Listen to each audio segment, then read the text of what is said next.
Yasser Seirawan is one of the most beloved figures in the chess community. Known for his calm yet witty lecturing style, he has captured the hearts of thousands of chess fans around the world. But what you may not know is that he was a very good player in his day.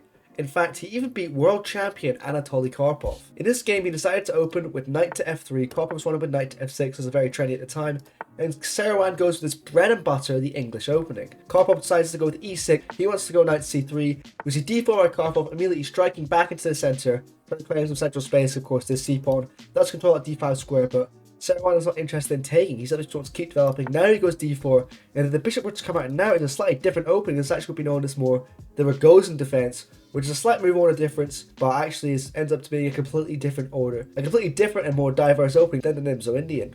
We see bishop to e7, Seirawan just decides to march bishop up to g5, putting a little bit of pressure on this knight, tickling it per se. We see h6, bishop to h4, and then castles by Karpov.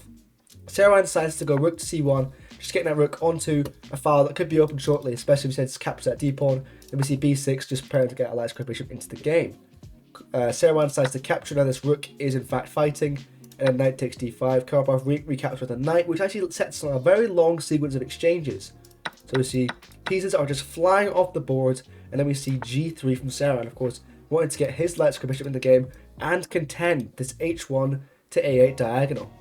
Karpov decides to go rook to e8, which sort of looks a little bit weird after this move rook to c3, weird move in itself, immediately threatening to go rook to e3 and maybe trade off that rook, but we can make the threat even stronger. So obviously knight to a6 because the knight cannot go to that natural c6 square, and a good move from Yasser, queen to a4. As we can see, hitting this knight and also putting a lot of pressure on this rook, so if the move rook to e3 is played, this rook is simply going to be lost. So Karpov goes c5, allowing rook to e3, rook to e3 is played, and now the only move, bishop to e6, that stops defeat. But now you might be thinking, isn't this knight undefendable? Correct, it is undefended. Queen captures, after c takes d4, the rook has to slide over to b3 because this b4 square could be very weak, and because this check is lethal. So then we see bishop to f5, threatening to infiltrate this nasty c2 square, then we see bishop to g2. So now, after the bishop comes in, Karpov marches this bishop down the board. A very natural move could potentially be rook to b5, just moving this rook up to that b5 square. But after rook b5, this intercepts the queen's view of the e2 pawn, and queen takes e2 would actually be checkmate. So there's a lot of pressure on this white position. Precision is definitely required. So we see knight takes d4. This is Seirawan's innovations. This position, how did it been seen before? It would have been tried, it would have been played, but this move was the first time this has been played, and this is actually how Yasser managed to outcalculate Karpov to get himself a little bit of an advantage in the opening.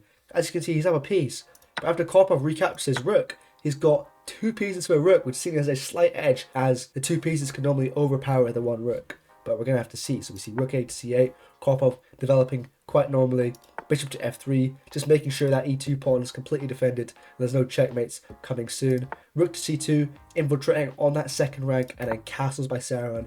Very cool, calm and collected, giving up his b2 pawn just to get his king to safety. Karpov obliges, capturing that pawn, and then rook to d1, putting a lot of pressure on that d-pawn. Karpov of course defends that. Then we see knight to d4, just praying, obviously threatening an immediate fork. Karpov not going to let that happen. But then knight to c6 comes anyway, and now there's a bit of pressure on the c7 pawn, especially if the queen goes to the e-file. Seirawan takes it, and Karpov of course saw this, but he thought after he eventually moves his queen over to a8, there's no way that Seirawan can even get out of this. He just calmly slides his rook over to c7 because of course this knight has no way out as of yet with the queen controlling all these squares. And then we see a4. Seirawan even mentioned himself that he just wanted to make sure his a-pawn wasn't hanging in any of the ensuing variations. So we see queen to a8. Now that knight is pinned, you're in quite a bit of trouble here because this knight is pinned and there's no easy way to see, because obviously if you move it, you're going to lose that queen. So Seirawan has to come up with something even more brilliant here, and he goes rook takes d5, completely giving up that knight, because after queen takes a7, here's the astonishing move, rook to d8 check, exploiting the weakness of black's king. After king to h7, the only move, he can immediately swing back with queen to d3 check. And now it's much worse for black than it seems, thinking, well, why not a calm move like g6? After g6, you weaken this diagonal. If you slide that queen up to d4, you're threatening the rook, and also threatening a checkmate over on h8.